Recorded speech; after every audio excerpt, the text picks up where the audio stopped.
Já temos convidada na linha. No rádio era assim. Mas está aqui na ponta da linha conosco, deputada estadual Paula Nunes, representante da bancada feminista do PSOL, gentilmente nos atendendo aqui no nosso Rede TV Notícias para falar sobre vários assuntos, entre eles eleição. Bancada está concorrendo à reeleição na Assembleia Legislativa de São Paulo. É uma experiência que vocês têm que é diferente, né? Não estávamos acostumados a ter um mandato coletivo e agora a gente está se acostumando. Como que é para vocês debater entre cinco mulheres pretas, né, feministas, debater os assuntos para você levar depois a palavra delas para a tribuna na Alesp? Boa tarde. Boa tarde, William. Boa tarde a todos que nos acompanham aqui no canal. É uma alegria estar aqui.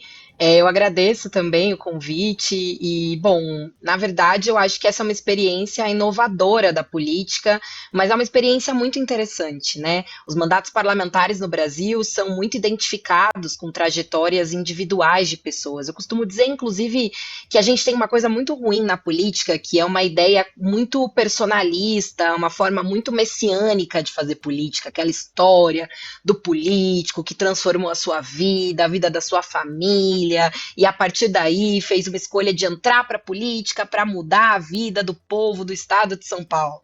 Essa é uma trajetória, uma história muito comum que se vende na política, e eu acho que muitas vezes também faz com que a gente caia em muitas ladainhas, né? Então, essa experiência, que é uma experiência de criar um mandato coletivo, o segundo mandato coletivo da história da Assembleia Legislativa do Estado de São Paulo, mas que não é a primeira experiência no Brasil. A gente chegou nas eleições de 2020 a ter cerca de 30 mandatos coletivos espalhados por todo o Brasil, que se conformaram também numa frente de mandatos coletivos. É uma forma inovadora de fazer política. No nosso caso, um mandato coletivo formado por 5 mulheres negras que têm trajetórias políticas distintas, mas que têm um norte político comum, que é expressar a luta das mulheres negras, a luta das mulheres trabalhadoras dentro do Parlamento do Estado de São Paulo. Que é importante dizer, tem ainda uma subrepresentação das mulheres negras com relação ao que é a representação das mulheres negras na sociedade e no eleitorado.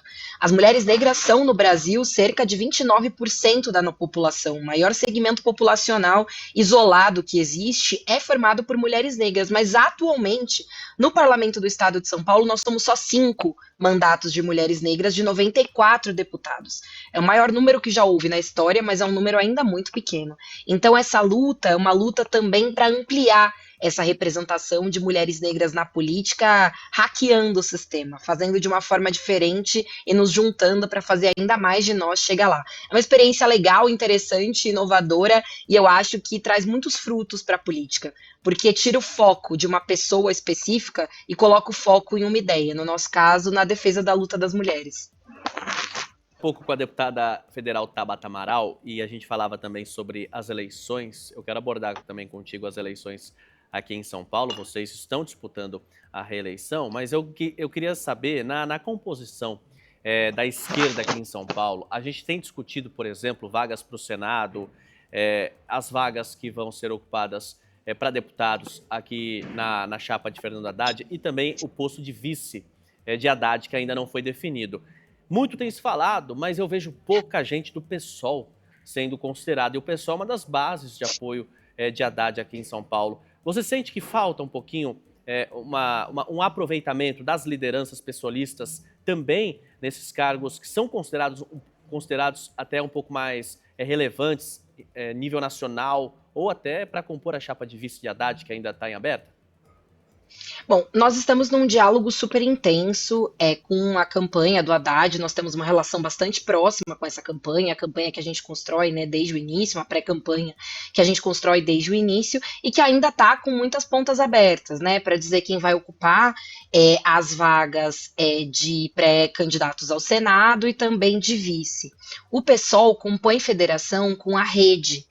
Então, a nossa federação, a Federação PSOL Rede, escolheu colocar o nome da Marina Silva como a nossa pré-candidata ao Senado. Nós estamos em francos debates com a pré-campanha do Haddad, com a sua coordenação de campanha, para garantir que a Marina Silva seja parte dessa chapa como a nossa futura candidata ao Senado. Para a gente isso é muito importante, inclusive o pessoal reivindica, então, a suplência uma das suplências dessa vaga, que seria a vaga da Marina Silva. Mas, na verdade, nós nos sentimos já muito contemplados com a possibilidade de que a Marina ocupe esse lugar como uma das pré-candidatas ao Senado, representando a nossa federação. Então, eu acho que esse é o lugar que o PSOL escolheu ocupar, junto com a rede, dentro da nossa federação, e eu sinto que nós temos avançado bastante nesse debate. Realmente é algo que precisa resolver logo, precisa ser resolvido com a maior urgência possível, né? Esses nomes precisam e serão definidos logo. Nós temos pré-candidatos que têm muita expressão eleitoral, que têm pontuado nas pesquisas, inclusive, mas a Marina, ao lado da Simone Tebet, são hoje quem tem as maiores pontuações em todas as pesquisas, ficando inclusive à frente em muitas pesquisas dos candidatos da extrema-direita. Então eu acho que é fundamental garantir a Marina ocupando esse lugar. Eu acredito muito no desenvolvimento dessas negociações, e a Marina, sendo da rede, sendo parte da nossa federação, já expressa muito do que o PSOL deseja na construção dessa chapa do Fernando Haddad para o governo do estado de São Paulo. Agora, Paula, vocês, a federação, ou melhor, a bancada, o mandato coletivo de vocês, das feministas, assumiu a liderança da bancada da federação. Isso é importante, né?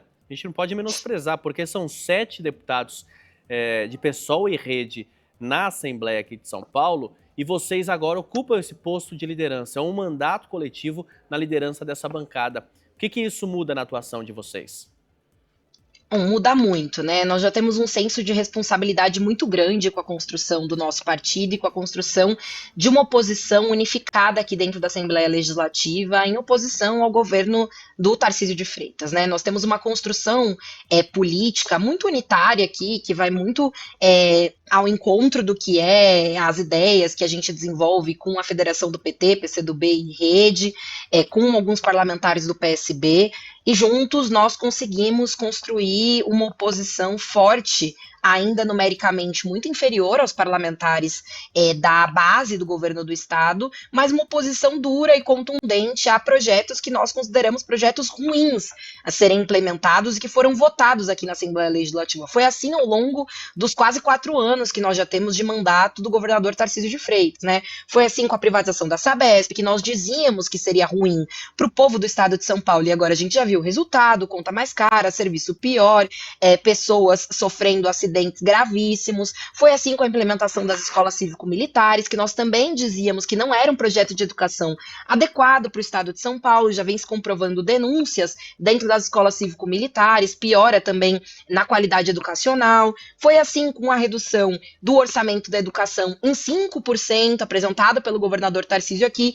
Todos esses casos, para dar apenas 3 exemplos, são casos que nós lutamos para atuar de forma unificada com a oposição aqui dentro da Assembleia Legislativa do Estado de São Paulo. Agora, assumindo a bancada, a liderança da bancada da Federação PSOL-Rede, que é hoje, né, uma bancada que não é das maiores da Assembleia, mas que tem um número significativo de parlamentares, para a gente, isso e para o meu mandato, isso é um orgulho imenso. Como eu te disse, a representação de mulheres negras ainda é muito baixa no parlamento do estado de São Paulo. Nos 200 anos de Assembleia Legislativa, nós ainda temos, infelizmente, uma subrepresentação de mulheres negras, mas o PSOL, dentre todos os partidos, ainda é o partido que tem mais parlamentares negras e que entende a importância de que essas mulheres ocupem lugares de destaque, como, por exemplo, a liderança. Então, falar sobre um mandato que é coletivo, um mandato que é composto só por mulheres negras e que tem como foco a melhora da vida das mulheres do estado de São Paulo,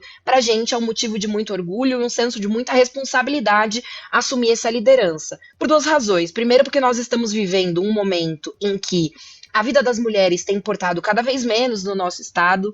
Os índices de feminicídio, os índices de violência doméstica, os índices de estupro estão explodindo no Brasil, mas especialmente no estado de São Paulo. Existe um descaso com a implementação dessas políticas públicas, para que sejam políticas públicas de promoção da vida das mulheres do estado de São Paulo, e nós, sendo a bancada feminista e estando à frente da liderança de um partido como o PSOL, temos a responsabilidade de lutar pela implementação de políticas públicas sérias de defesa da vida das mulheres. Mas não é só isso. Nós atravessaremos agora um processo eleitoral. um processo eleitoral duro, um processo eleitoral ainda com muitas incertezas, mas com uma certeza, eu tenho uma certeza. É preciso lutar e disputar o futuro da vida das pessoas no estado de São Paulo, dos trabalhadores no estado de São Paulo, das mulheres no estado de São Paulo. E para isso, nós temos também a responsabilidade de aumentar a bancada progressista aqui na Assembleia Legislativa do Estado de São Paulo. Então eu terei a responsabilidade, à frente da liderança também da Federação PSOL Rede, de construir uma bancada ainda maior, conduzir o nosso partido nessas eleições para a construção de uma bancada ainda maior. Nas eleições de 2022, com relação às eleições de 2018, nós ampliamos o número de parlamentares do PSOL aqui na Assembleia Legislativa e agora, em 2026, nós queremos aumentar ainda mais essa bancada e torná-la ainda mais representativa e mais próxima da vida do povo do estado de São Paulo.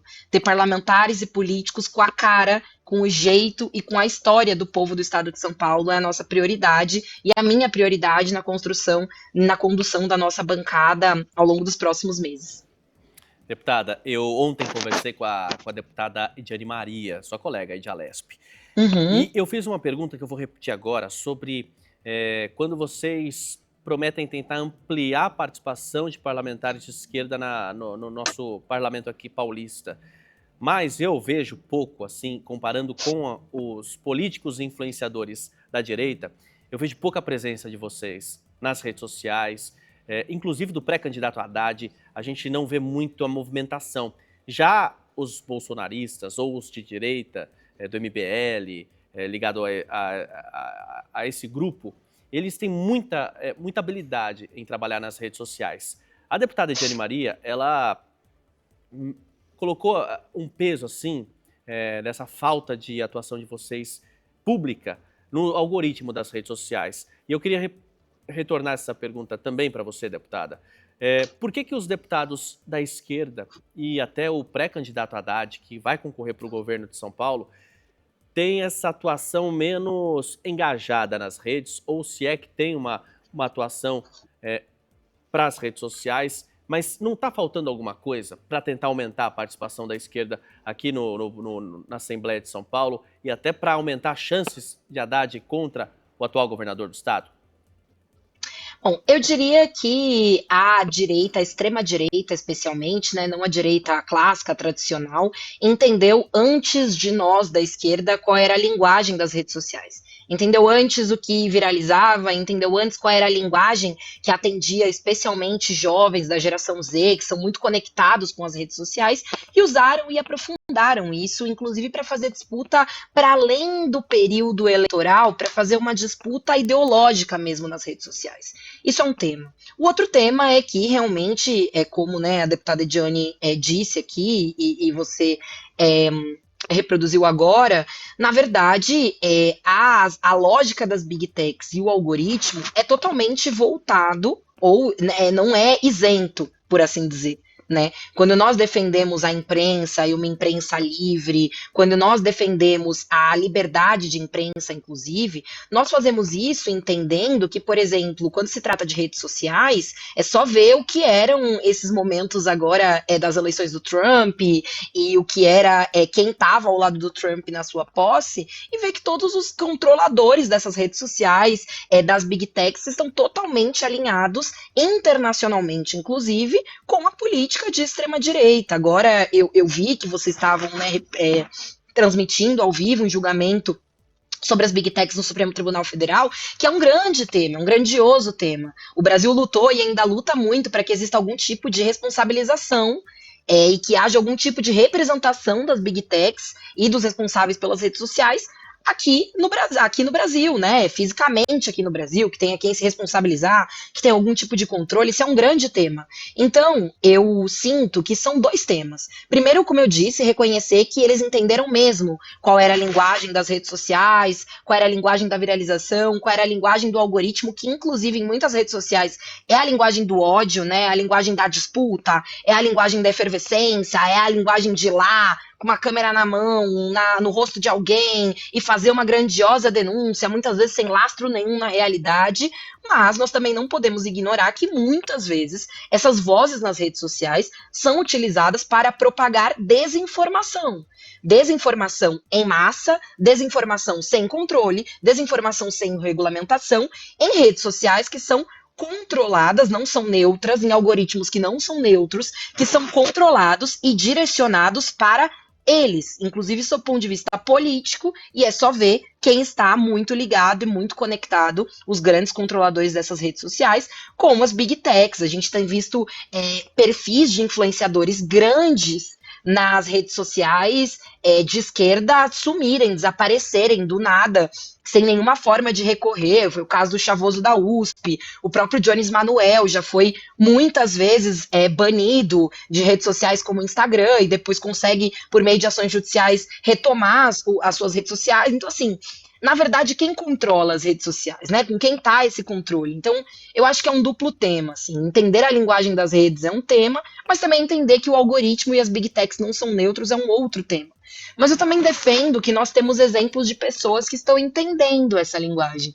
Um outro colega meu, que é o deputado Guilherme Cortes, também deputado estadual, agora, e que será pré-candidato a deputado federal, também do PSOL, é um jovem parlamentar que vem crescendo nas redes sociais, entendendo inclusive qual é a linguagem que se utiliza para se comunicar com a geração Z nas redes sociais. Eu acho que isso é um grande exemplo. O que o Guilherme vem fazendo e a forma como ele faz e como ele atua nas redes sociais, com um crescimento importantíssimo, está na lista dos 100 parlamentares mais influentes nas redes sociais do Brasil. Então, assim, nós somos menos do que eles em termos de presença nas redes sociais, mas nós também existimos. Acho que a deputada Érica Hilton é também um grande exemplo disso, a deputada Samia Bonfim, sim, só para citar alguns nomes, a Tabata Amaral, que você mencionou, acho que para citar alguns nomes dentro do campo progressista que tem se destacado nas redes sociais e que entenderam como burlar essa linguagem. Mas eu concordo com você, nós ainda somos menos que eles, mas também somos menos num terreno em que nós não temos algoritmo neutro e nem big tech neutra, e eu acho que lidar com isso é parte do jogo de como a política hoje tem se estruturado diante da ausência de regulamentação séria das redes sociais num país como o Brasil.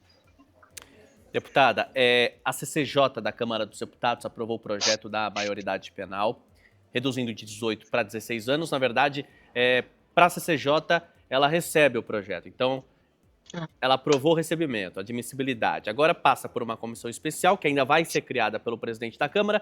Depois, se aprovada, vai para plenário, votada em 2 turnos. Ou, enfim, né, só para explicar que o caminho é longo. Depois tem Senado, depois volta ou não, aí depois entra em vigor ou não. Mas a tendência é que entre em vigor, porque a gente sabe como é que está funcionando. A gente, nesse debate que a gente fez desde a semana passada sobre esse tema, a gente não pode esquecer que a sociedade hoje é claramente favorável à redução da maioridade penal, porque tem pesquisas que mostram isso. Só que tem argumentos bons a favor e argumentos muito bons também contrários à redução da maioridade penal. Eu queria ouvir o seu argumento. Eu já até imagino, né, por ser uma deputada ligada às periferias, ligada às minorias também e representante da esquerda. Mas eu quero ouvir da senhora e também os argumentos que a senhora apresenta em relação a esse assunto. William, eu não falei, mas para além de deputada, eu sou advogada criminalista. E além de advogada criminalista, eu fui técnica de medida socioeducativa assim que eu me formei na faculdade, no ano de 2015. Ou seja, eu trabalhei diretamente com adolescentes em cumprimento de medida socioeducativa. Adolescentes que tinham cometido atos infracionais, né, os crimes dos adultos, e que estavam passando por um processo de responsabilização. Então, há muito tempo eu acompanho na sociedade esse debate da redução da maioridade penal, que é um debate que já foi, voltou, e que sempre que existe algum tipo de espetacularização da criminalidade, alguma forma de tentar desviar o foco de onde está o verdadeiro debate sobre a necessidade de combate à criminalidade no Brasil, esse debate ressurge. Ressurge porque, na verdade, uma parcela da nossa sociedade, uma parcela do parlamento brasileiro, mas especialmente uma parcela agora, nesse momento, dos conservadores e da extrema-direita, querem criar um espantalho social. o espantalho do adolescente entre 16 e 18 anos que comete crimes graves e que é um grande mal para a sociedade brasileira. Nesse momento, passam a atacar uma legislação importantíssima, construída a muitas mãos, ouvi que é referência internacional, que é o Estatuto da Criança e do Adolescente, e que infelizmente só é lembrado na nossa sociedade quando existe o cometimento de atos infracionais por adolescentes. Não é lembrado quando existe violação de direitos por parte que atingem a esses adolescentes, né? Quando tem adolescente fora da escola, quando tem adolescente fora de curso profissionalizante, quando tem adolescente sem moradia, quando tem adolescente vivendo sem saneamento básico, quando tem adolescente sem acesso à cultura, a lazer, esporte, nada disso importa. A parte do ECA que aparentemente verdadeiramente importa é a parte que responsabiliza adolescentes pelo cometimento de atos infracionais. Por que eu estou dizendo isso? Porque eu acho que a gente precisa fazer o debate com a sociedade brasileira como ele realmente aparece nas pesquisas, ou como ele realmente é estatística para a nossa sociedade. Nós sabemos que de todos os crimes cometidos no Brasil, o número de crimes cometidos por adolescentes, a totalidade de crimes, não ultrapassa os 2%. Os adolescentes ficam entre 1 a 2% de todos os crimes cometidos no Brasil. E se a gente fala sobre os crimes graves, violentos, esse número cai para cerca de 0,5%. Então, não é verdade que os adolescentes são grandes cometidores de crimes no nosso país. Esse é um ponto. O segundo ponto é que também não é verdade que não existe responsabilização de adolescente que comete crime. E aí, é sempre uma questão importante de se dizer o que é a realidade das penitenciárias no nosso país, por um lado, e por outro, o que são as medidas socioeducativas. Porque o número de reincidência nas penitenciárias de crimes cometidos por adultos que passam pelas penitenciárias brasileiras, que são máquinas de moer gente e não de reinserir ninguém na sociedade, é um número que ultrapassa os 50%. Enquanto o número de adolescentes que praticam atos infracionais, cumprem medidas socioeducativas, que é o nome da pena, tem outra ideia, outra lógica, mas que é o nome da pena que é cumprida por adolescentes, o número de reincidência nesses atos infracionais, ele não ultrapassa os 30%. Ele fica mais ou menos na metade do número que é de reincidência, da taxa de reincidência que existe de crimes cometidos por adultos que passam pelo sistema penitenciário. Então, a gente também precisa entender que o maior número de crimes cometidos por adolescentes não são crimes graves contra a vida.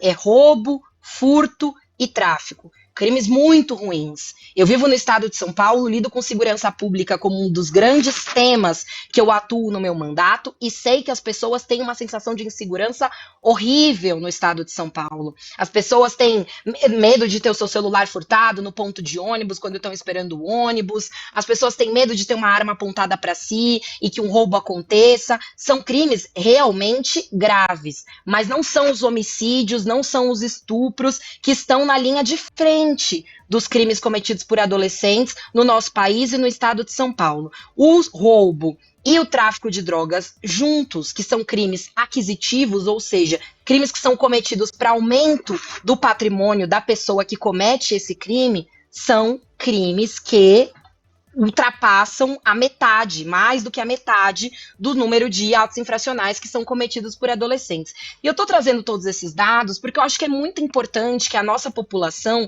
tenha ciência de que, na verdade, essa ideia de redução da maioridade penal é uma falsa resposta para um problema real. Qual é o problema real? O problema real é o crime existe no Brasil e ele precisa ser combatido.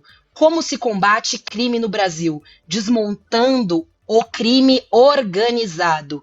E reduzir a maioridade penal hoje no Brasil aumenta o número de pessoas presas em penitenciárias e, portanto, aumenta o número de clientes preferenciais do crime organizado, que é quem hoje controla as penitenciárias de todo o Brasil. Diferentes denominações controlam o dia a dia das penitenciárias que não tem policial penal, que não tem servidor suficiente para regulamentar o dia a dia. O que a gente está fazendo, portanto, é aumentando o número de pessoas que vão cair nessa cadeia exploratória do crime organizado dentro das prisões. E se a gente quer acabar com o crime organizado, a gente já sabe o que precisa fazer.